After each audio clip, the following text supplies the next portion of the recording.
raison, mon pote.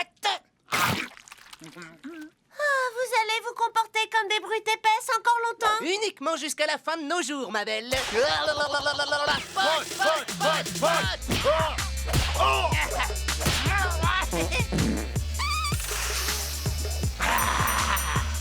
Vous ne pourriez pas aller vous exprimer autre part, c'est répugnant. Sauver la planète, c'est répugnant?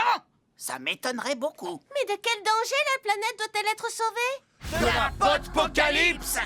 Tous les 200 ans, le dieu Pot envoie un point serré intergalactique frapper le sommet du mont Pot Vésuve.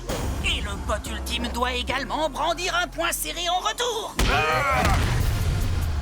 C'est super dangereux. Mais si le dieu Pot se prend un vent et n'est pas salué en retour, alors ce sera la Potpocalypse! Les casquettes à l'envers, les cols relevés et les chaînes en or qui brillent n'existeront plus. Oh, génial! Nous avons hâte que ce jour arrive. Et ce n'est pas tout, la planète aussi sera détruite. C'est une plaisanterie. On a des têtes à plaisanter. Maintenant, si vous voulez bien nous excuser, mes potes et moi, on a une planète à sauver. Mais d'abord, il nous reste un dernier squat à faire. Je peux le faire. C'est le pire des scénarios catastrophes!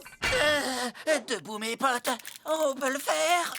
Ah, mes potes, je peux plus marcher. Ça signifie qu'on sera pas à même d'empêcher La Potpocalypse! Oh mince, alors ça veut dire que c'est la fin de vos comportements puérils et des casquettes à l'envers? Les visières devraient toujours être portées à l'avant.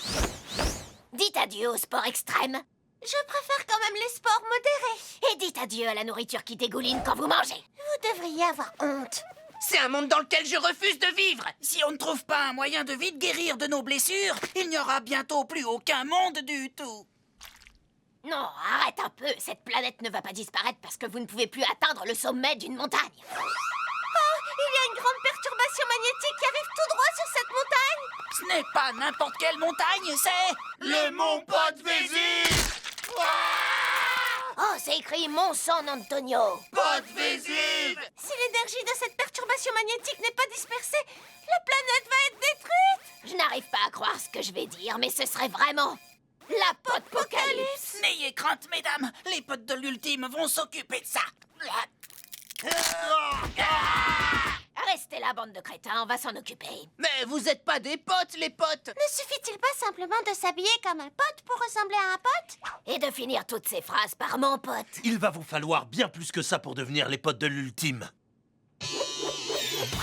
Yo, mon pote! Yo, toi aussi, mon pote! Yo, tu sais qu'elle est chouette, ta chaîne! Comment ça va bien, Ah, là, mon pote? Si t'es vraiment mon pote, arrête un peu mes dessous de bras! Ah, la vache, ça refoule sévère! Mate-moi un peu cette poulette! Ah, moi, tu sais, la volaille, j'adore ça! C'est un bon début, mes jeunes potes. Mais devenir le pote de l'ultime n'est pas aussi simple que de relever son col.